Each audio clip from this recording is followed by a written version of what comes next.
Hey guys, praise lord. చాలామంది ప్రేయర్స్కి answer రావండి. ఎందుకో తెలుసా?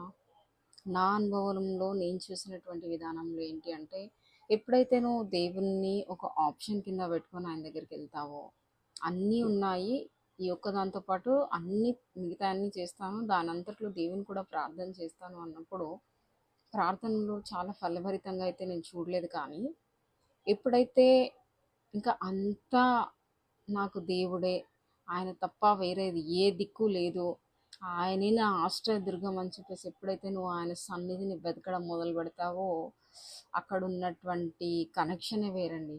అక్కడ నువ్వు దేవునితో కనెక్ట్ అయ్యే విధానమే వేరేలాగా ఉంటుంది.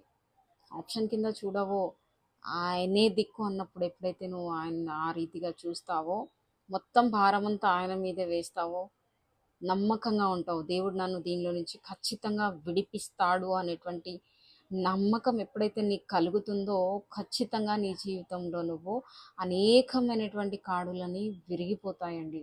నీ జీవితంలో ఉన్నటువంటి ప్రతి బంధకములు కూడా తొలగిపోతాయి.